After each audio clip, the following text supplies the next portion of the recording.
Yeah, let's roll into this, and then we'll, if you know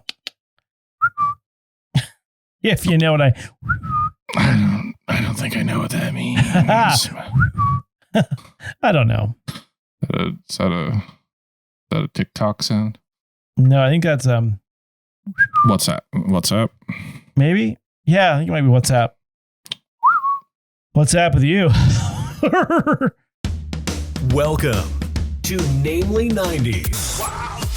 The podcast that takes you back to the time before smartphones, Google, and Y2K. Join your hosts as they relive the pop culture that shaped a generation and the parts that many people wish they could forget.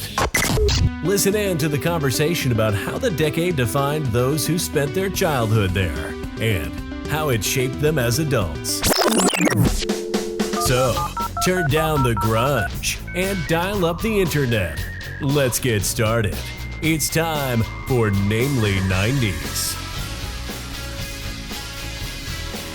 That's right. You're listening to Namely 90s. My name's Andrew, and over there is Brandon. That's me. You can find us online at namely90s.com or on Twitter and Instagram at namely90s with a 90s. You can also find this show on YouTube every Monday at namely90s.com/YouTube. And finally, if you'd like to support the show, head over to our Patreon page at patreon.com/namely90s, also with a 90s. And get signed up for a support level. Didn't you have like a pop filter on that thing?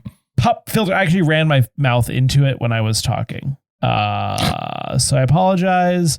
I apologize for my plosives, particularly plosives.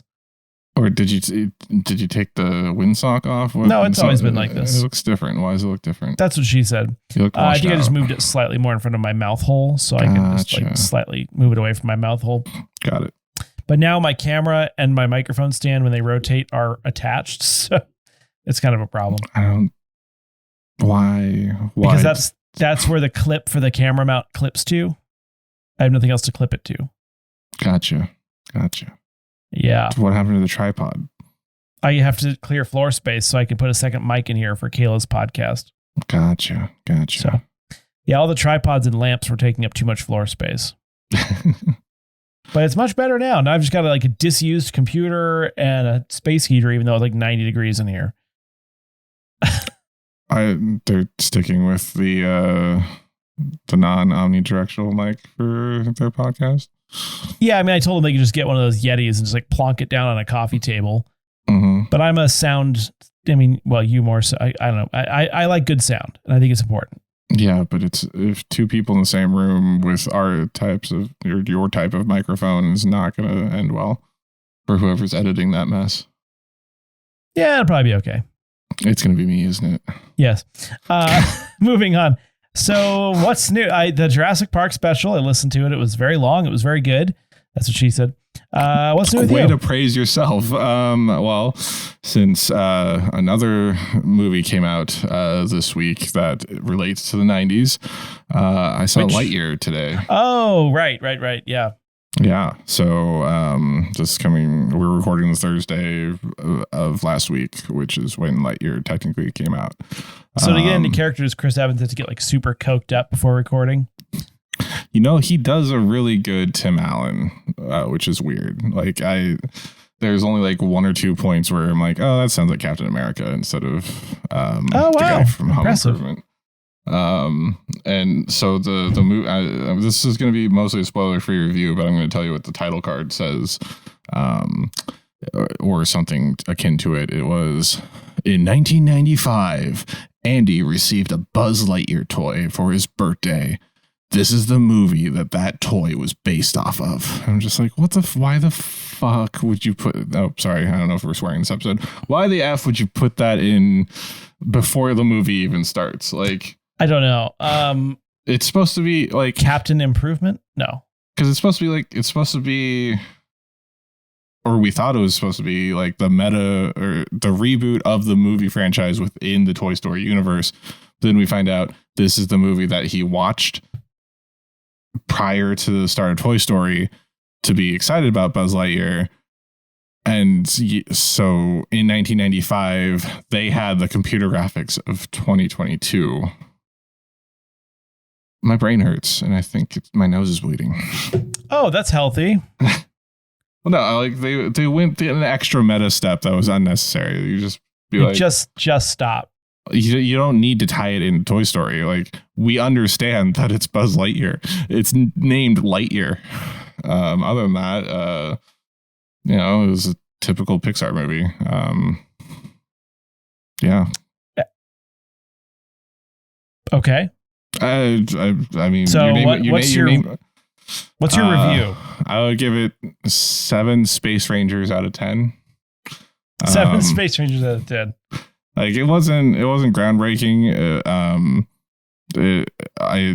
I did like that they. Another reason why it wouldn't have existed in 1995 is because they had a lesbian couple featured in it, and they weren't. Well, they were in it, so that instantly disqualifies it for being a 90s film.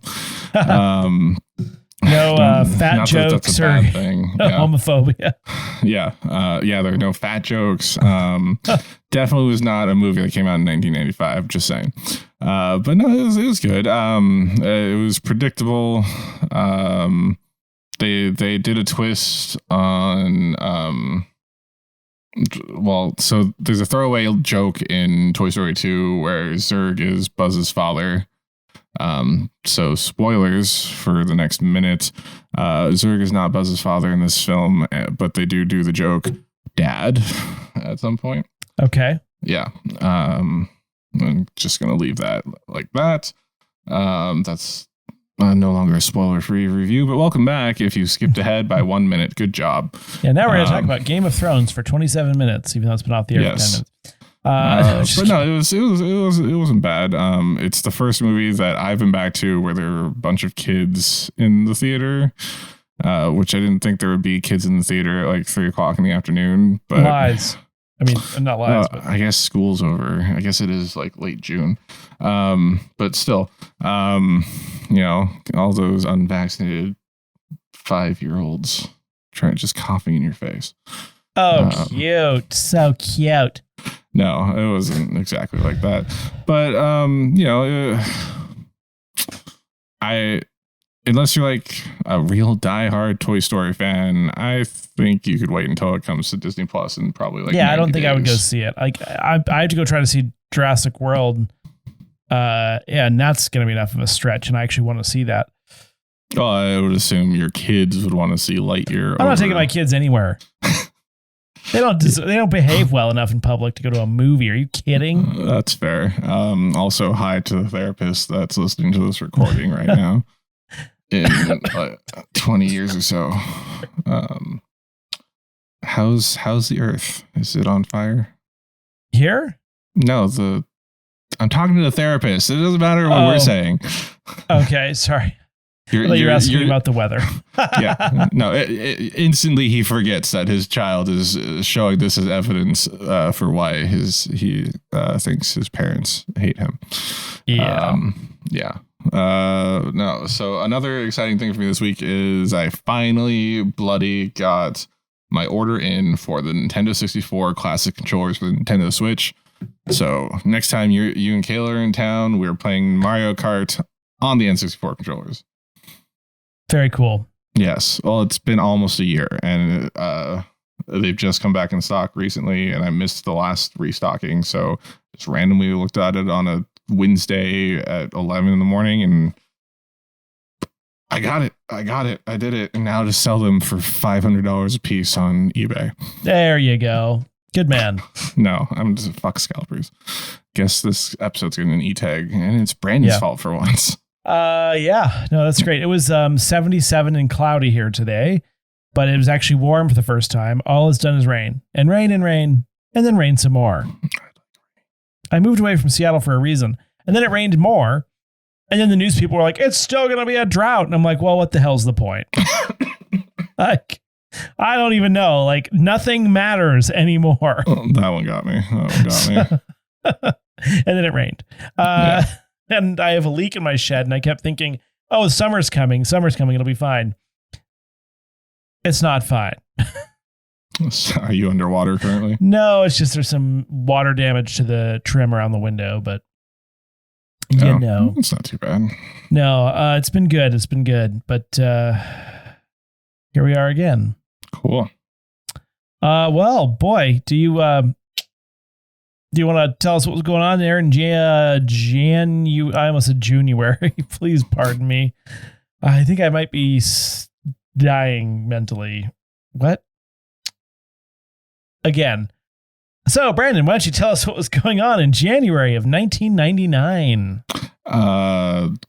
But first, it occurs to me that this is good. It's Monday, June 20th.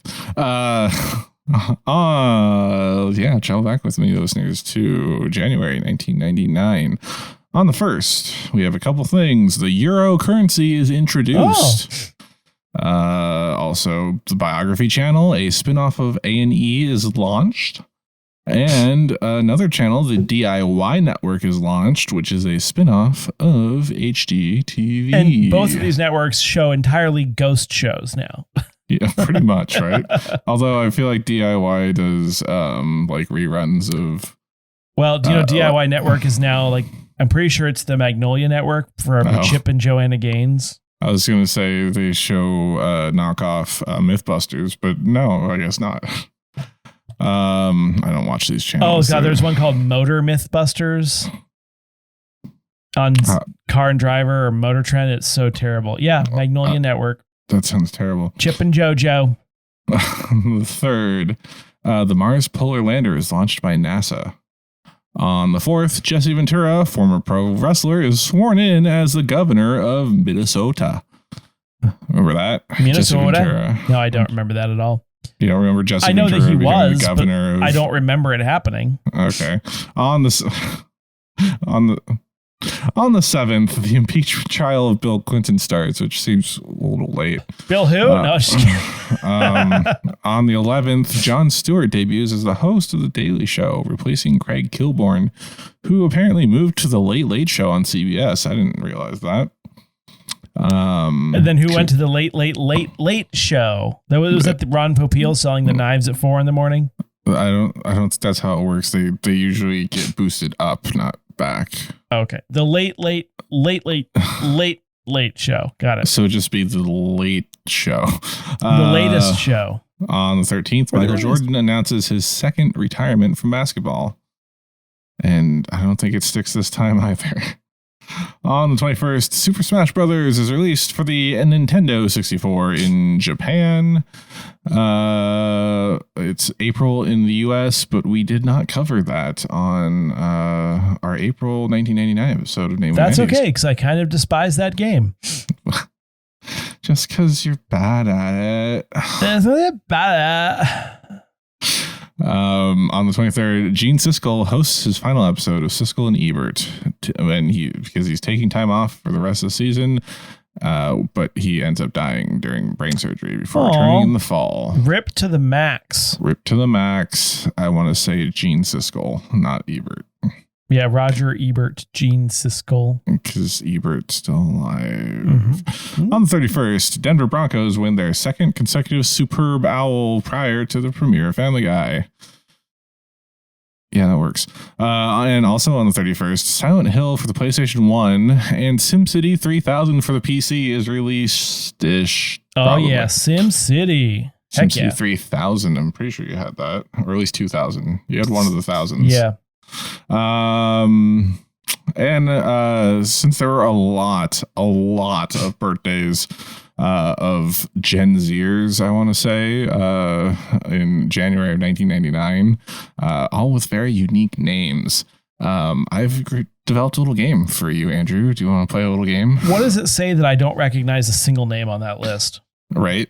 So the game we're playing is Gen Z actor in quotation marks or random Star Wars character. This is good.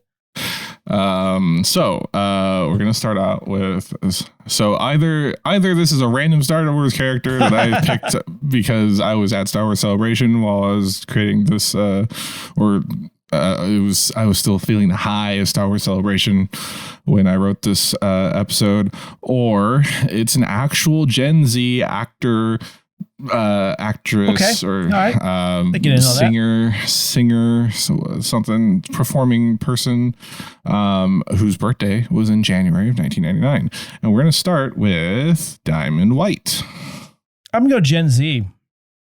That is correct. Diamond White is a Gen Z singer born January 1st, 1999, and also an actress.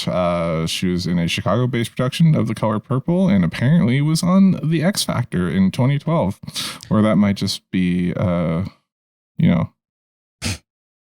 Cowell was like, yo, crap. She auditioned for it, excuse me. Okay. You crap. Next one up is Kanan Jarrus. Star Wars. You are correct. Kanan Jarrus is, in fact, the Jedi youngling that escapes Order 66 in the Bad Batch. And he becomes, I think he had a different name, and then becomes Kanan Jarrus for the TV series Star Wars Rebels. All right. Next up is Depa Billaba. I want to go with Gen Z. Whoops. I know, doesn't it feel like they should be Gen Z? Sorry, Andrew. Master Depa Billaba is from Star Wars. She was actually Kanan Jarrus's Jedi master. Okay. You see her die. Spoilers at the end of Bad Batch.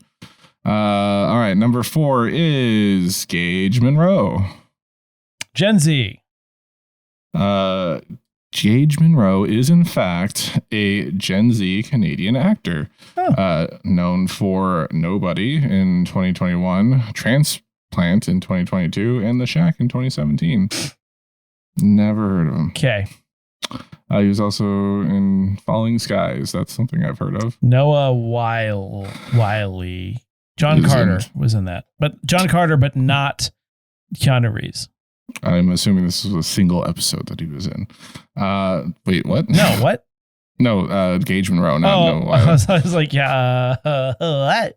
All right. 5th on the list. I think this is 11 people. I was just going to pick random ones, but we could do all 11. Mirari Danner. Gen Z. Why would you say that?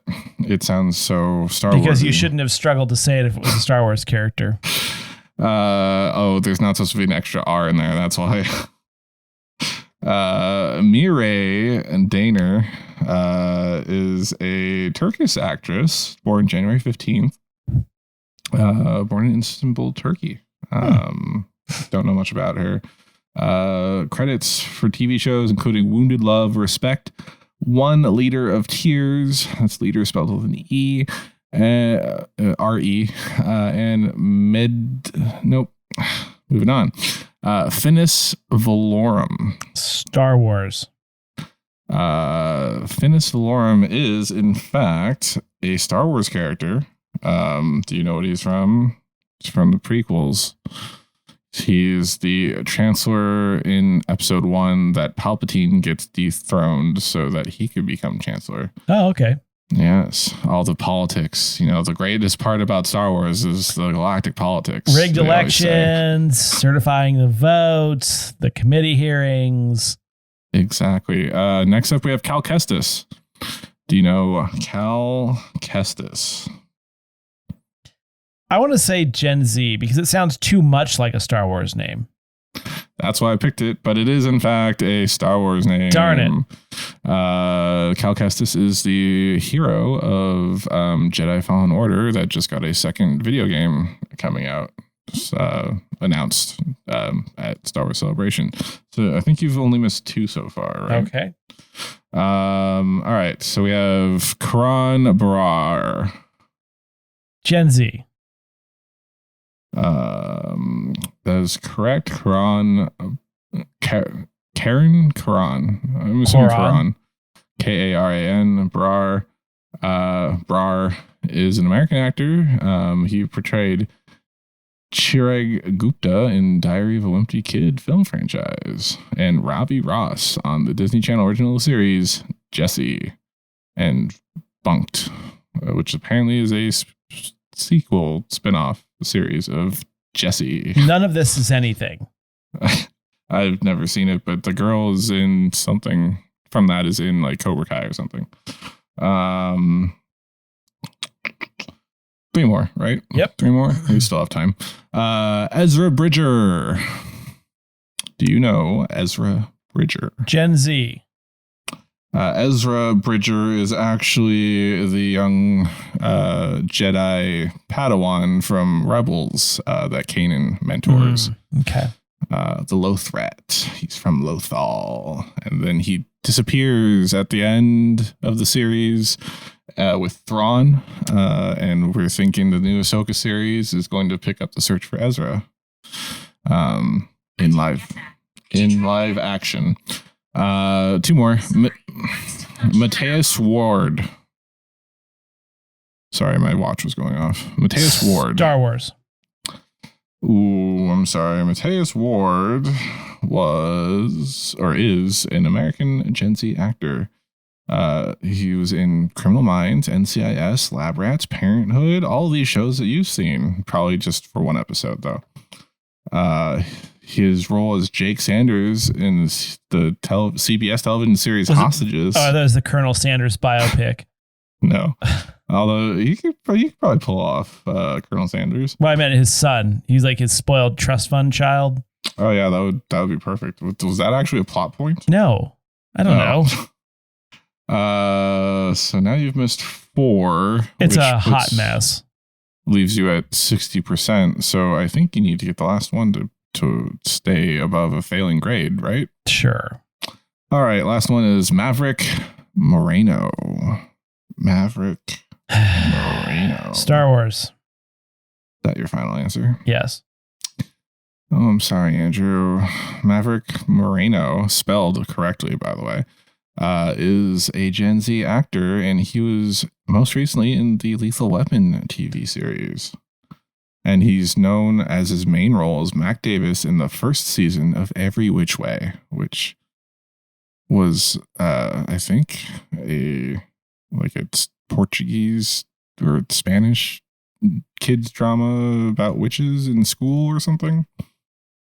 Wow, these people are nobody. Okay, moving on. Oh, they put it on Nickelodeon. They're one of the few that they're one of the group. Like they're the group of They're the few Gen Zers who haven't died by eating Tide Pods yet. Well, they are only all 23. Born January 30th, 1999. All right, TV premiering and ending in January 1999, or just premiering. Oh no, premiering and ending. On the 1st, we have Cold Case Files on A&E. This is all premiering right now. On the 4th, we have Ed, and Eddie on Cartoon Network. On the 10th, we have Batman Beyond on WB Kid or Kids WB. On the 10th, we have The Sopranos, HBO. On the 11th, we have The Daily Show with Jon Stewart. On the 25th, we have Dilbert on UPN.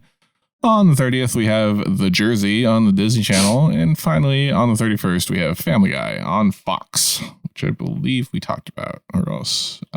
Possibly, yeah. Yeah, at length. Ending in January 1999. On the 1st, we have Where on Earth is Carmen Sandiego? And on the 16th, the new Batman Adventures, which is the week after Batman Beyond premiere. The new Batman Adventures of 1999. Mm-hmm. That name aged well. In the box office, on the 15th, we have Varsity Blues.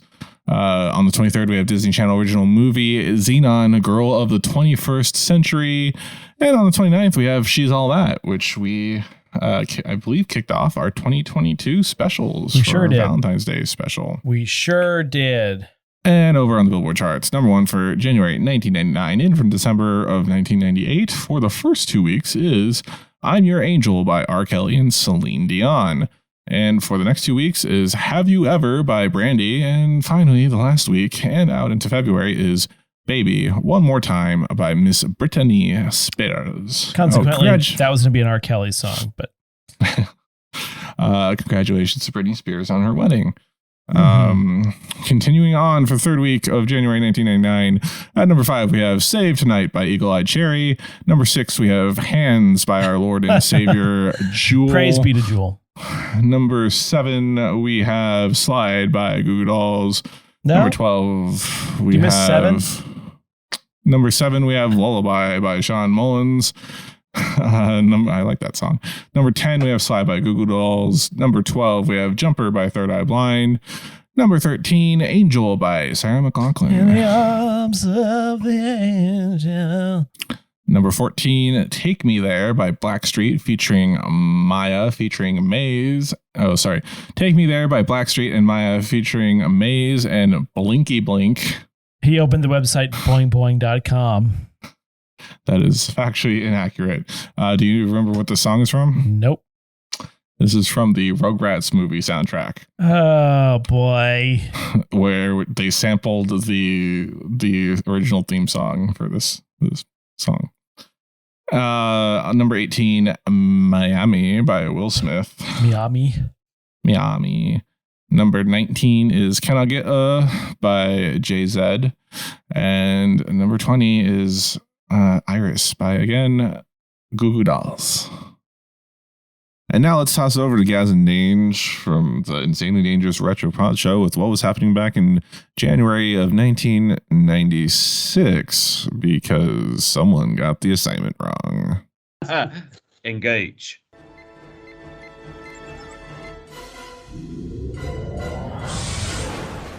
Good evening. Here are your headlines for January 1996 in the UK. Much of Britain is stuck with sub-zero temperatures and snowstorms. Schools and transports are disrupted. Earth Song hits UK number 1. And Showgirls is released in the UK cinemas. Ooh, tremendous stuff there from the Retro Monthinator. An icy cold blast from the past there, Danger Man. Good old Wacko took a glimpse into the future and he saw how screwed we were going to end up. Little did we know. Looks like we've been saved by the bell, though. So back over to those spectacularly sweaty showgirls, Brandon and Andrew.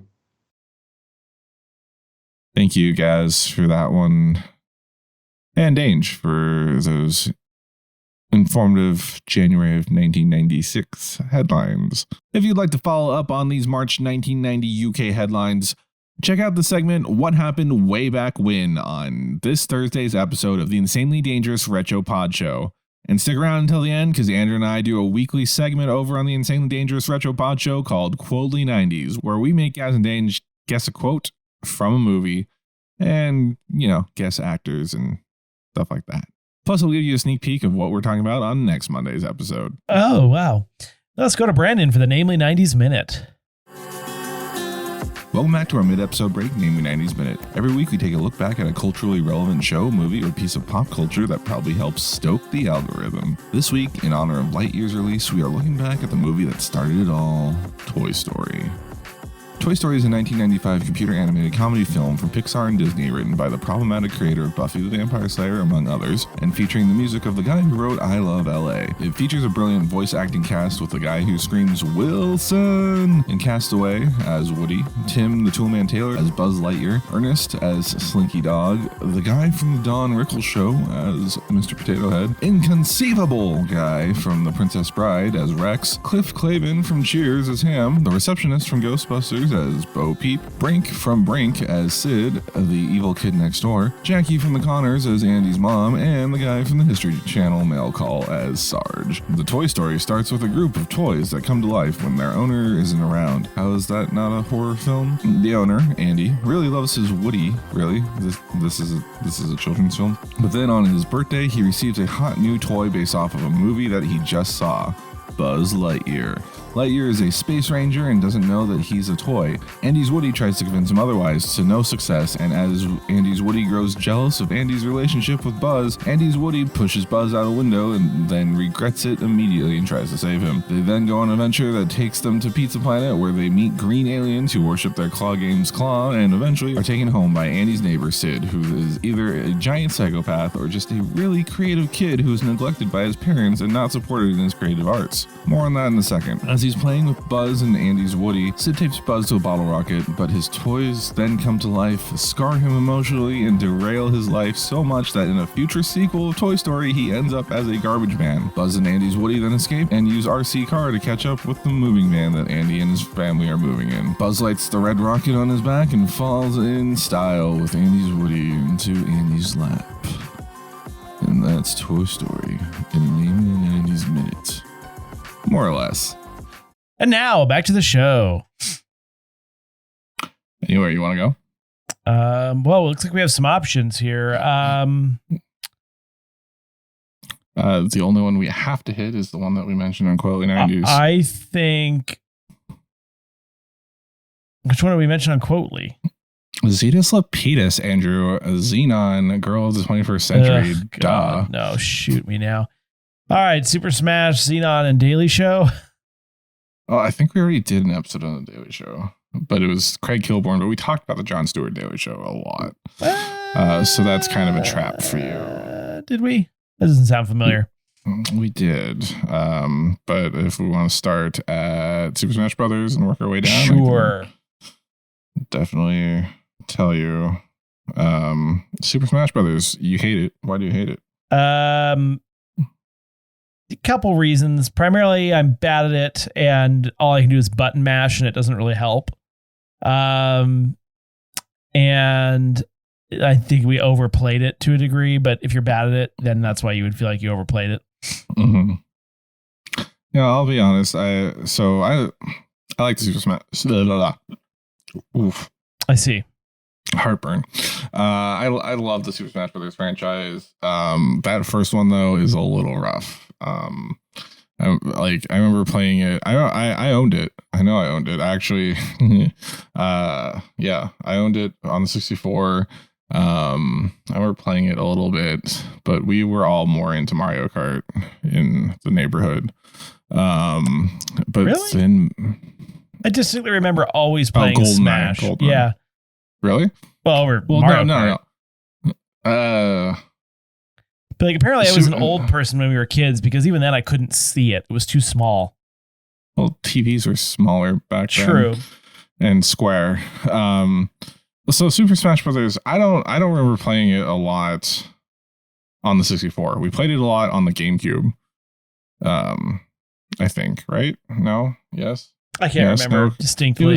It was better on the GameCube because the GameCube had a better controller. You weren't using the stupid N64 controller, which I bought four of for the Switch, by the way. Yeah, I think someone suggested we play Super Smash in college when all we played was Mario Kart. And I think I almost murdered them when they suggested that. I was like, well, it's a whole different vibe. No. Yeah. And playing the N64 Smash is just, it's so, like, going back to it is so hard. There's no dodging, there's no Z-roll. There's a lot to it that, like, the game definitely improved with Melee. I think Melee is still everyone's standard. I do like the current iterations. I've had every iteration of Smash over the years, including the ones on the handheld and the Wii U, which the Wii U sucks. No offense. I know you have the kids like it. Yeah, it wasn't it's a half-step console, and I know this isn't my place to complain about it, but it is.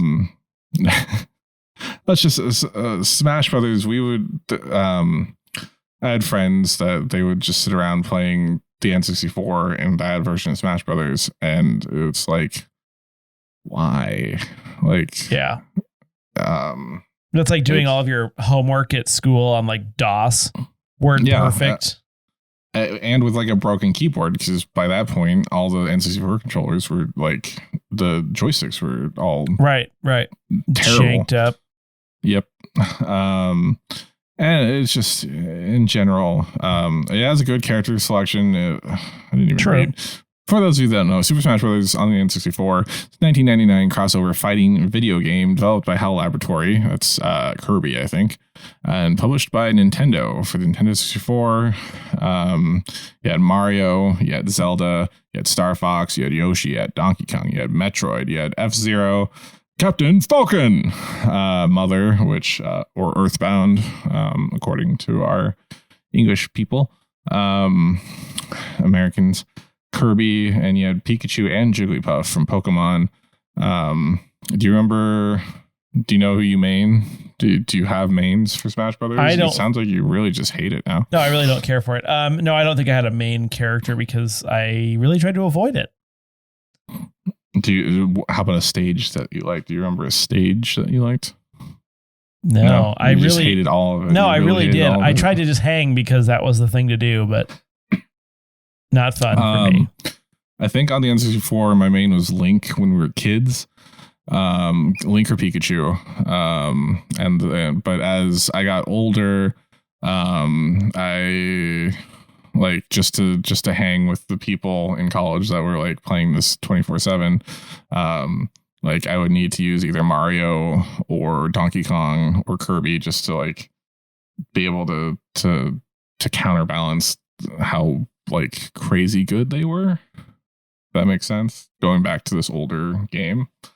The thing about people who play video games, I was gonna say kids, but kind of everybody is like, I think you don't realize how unfun it is to be the person who sucks.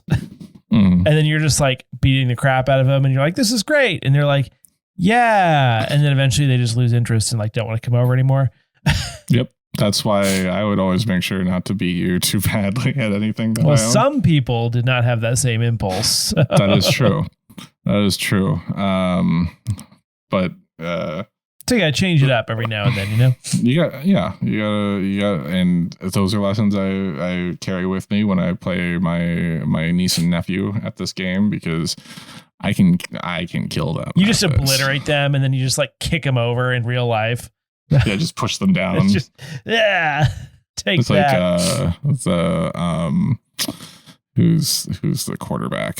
Peyton Manning SNL bit where he's like mentoring kids. He just like throws the ball straight in the kid's face. Kid just gets picked off. Pretty much, yeah. But yeah, I just, before we move on to the next subject, my current mains for Smash Brothers Ultimate are Lucas and yes, the well-known Nintendo character of Lucas from Mother 3, the unreleased Earthbound game in the Americas. And who else? I like Cloud. No, I don't. Something in Mithra. There's a new character. Anyway, on to something that Andrew definitely doesn't remember. Yeah. Zetas Lapidus, which Zenon, Girl of the 21st Century is a 1999 Disney Channel original movie directed by Kenneth Johnson, starring Kirsten Storms. You may recognize her. She also starring, of course, I didn't include it here, Raven Simone as the best friend, and one of the guys that I think played a terrorist on 24, as the pop star Protozoa. What was Philip Reyes, or maybe I think you recognize this guy. Yeah, this guy was in 24, but what did he play? He was in 24. He wasn't, I think he was like someone's like fiance or something. He was a tourist. Reza Nair. Oh yeah. He was the guy that he kind of like tried to allude to being bad, but it was actually the white chick. Mm-hmm. Yep. Gotta watch out for those white chicks. Speaking of white chicks, the whole movie is just, so it's set in the late 21st century, where we're all living in space stations around Earth. And Zenon Carr. You mean like? Oh, sorry, it's 2049. Yes. So like in 30 years, we're living in space stations? Well, I mean, not all of us. People are still. No, we're still in 30 years. We're still voting for Donald Trump, even though he's dead. A jar in a head, or a head in a jar. He has a jar in his head. Just a dead Donald Trump corpse with a jar in his head. Yep. Who's president? So she gets.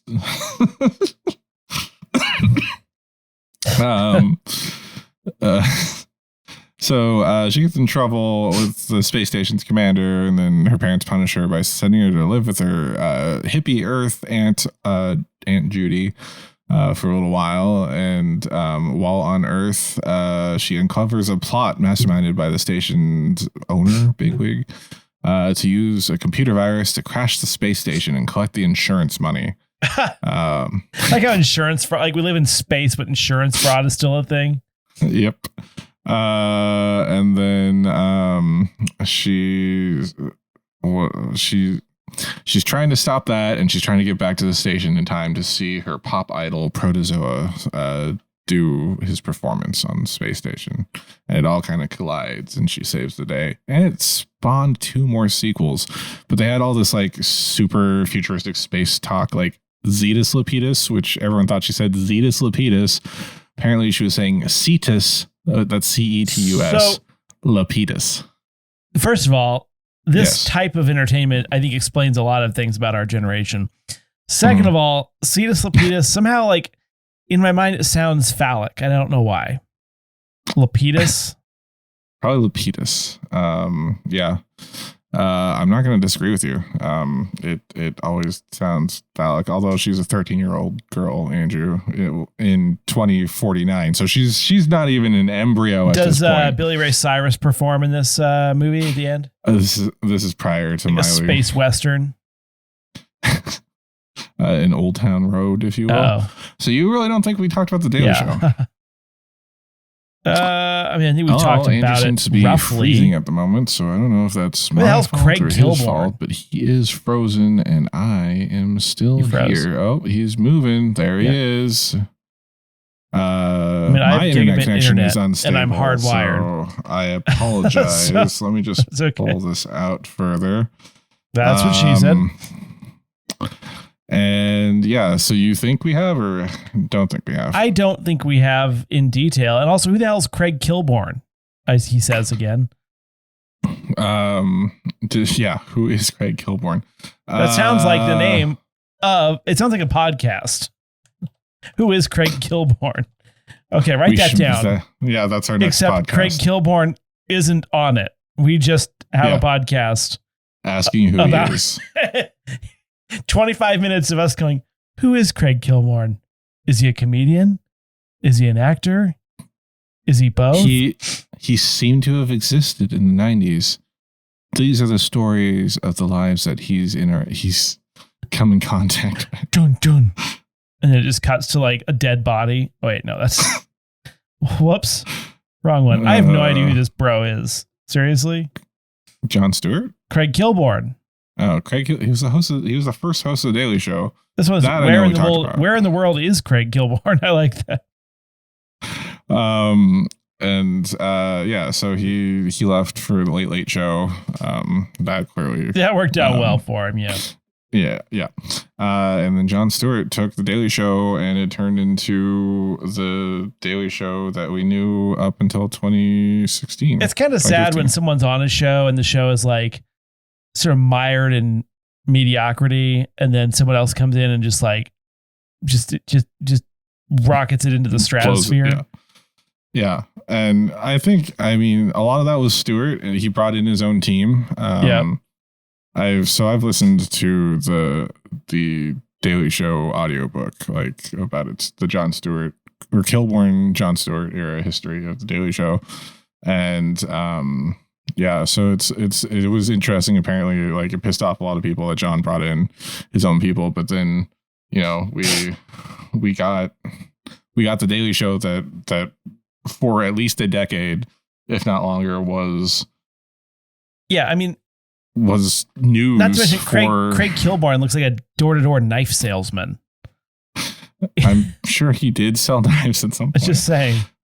I don't know. Any what else do you want to talk about? Well, I think it was just it's interesting. The shift went from, you know, pop culture focus to more of a political satire and news satire. And I think people appreciate that. The thing that's always funny is that when people think that news satire is real news, like when I see someone who's just not in the know post an Onion article and they think that it's a real article. I mean, that was the thing. The fact that the fake news program was doing more like research and more actual in-depth reporting than the actual well, that's like news. The Onion. Like the articles started out outrageous, Mhm. and then I don't think The Onion changed. I think the news media changed because now they don't seem outrageous. They seem very believable. That's true. But I think this was back then when cable news, like the 24-hour news cycle, was coming into the forefront, but there wasn't yet like a great forum on the internet for news satire. Well, I think it really came to a head in the 2002 election, 2004 election. Yeah, I think that was like peak Daily Show. Yep. Like just that era of Bush is in his first term. We were 9/11, and then we were in the Iraq War, and it was I remember they sent Rob Corddry to Boston for the I believe it was the Republican National Convention, Right. And he just it was one of the best bits I remember seeing on the Daily Show. And that was kind of the more recent one where they send someone to the riot.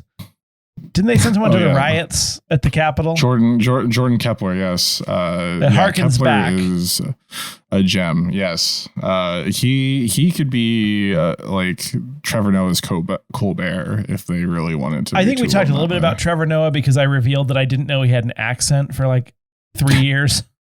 Yeah, I know we talked about the Daily Show when we covered Craig Kilborn. I don't know how much at length we talked about it, but Jon Stewart was the Daily Show for such a long time, and I really like Trevor Noah, and I think that his current iteration of the Daily Show is great. It's his own now. It's not going to be. Show. No one's going to do it the same, you know. It's just never going to be like that again. Nor should they try. Right. But Trevor Noah's. Even though it's like, you know, he's South African, so it's like, you know, he didn't grow up the same way we did, right. Even though his writers are writing jokes for him as if he did. Yeah. That's the only weird thing. I'm like, yeah, come on, Trevor. You didn't experience that. You experienced much, much worse things. I've read your autobiography. Yeah, right. Yeah. Unfortunately, he's in a very progressive country that treats people of color with dignity, respect, and freedom. I hope everyone took time to celebrate Juneteenth yesterday with quality products, Juneteenth products from Walmart. Yeah, bought me a gun. Well, I mean, you've seen what a way to close this out, but you've seen like Walmart had like a Juneteenth ice cream flavor. What? What's the ice cream flavor? Minority? Like that's not, you can't, that's not an ice cream flavor. Stop commercializing it. It's gross. Yeah. There was a watermelon salad, a Juneteenth watermelon salad at like some children's museum. What the hell's a watermelon salad? It's a salad primarily of arugula and watermelon. Oh, okay. No, that's not bad. I had that once with, I think it was arugula, watermelon, and like a white balsamic vinaigrette. It was actually quite tasty. Mm-hmm. But you know, kind of yes, and watermelon. There. Good God. Yeah. I will say white balsamic is really good, actually. And then finally, the best one I just saw recently, which means the worst one, really. Exactly. Yes. Not me thinking it is the best. It's the worst. The best of the worst. Yeah, exactly. And not in a good way. Apparently there was, I don't remember which game it was. It might have been, it was one of those like free to play games where you get the skins for your weapons. Oh, I see where this is going. I have a feeling. Not as bad as you're thinking currently.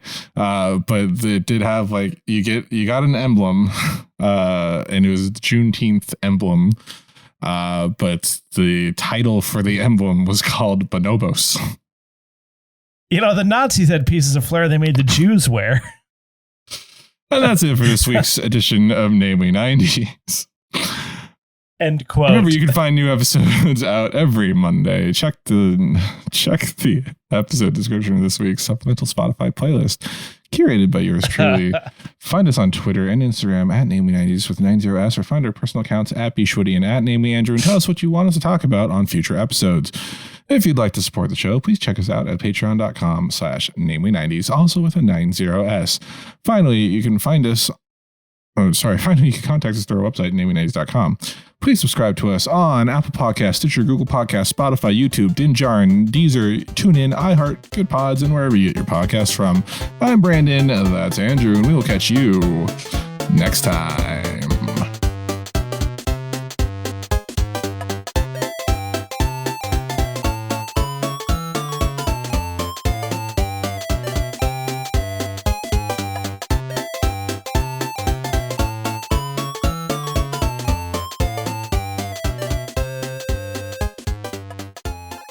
Buzz Lightyear to the rescue.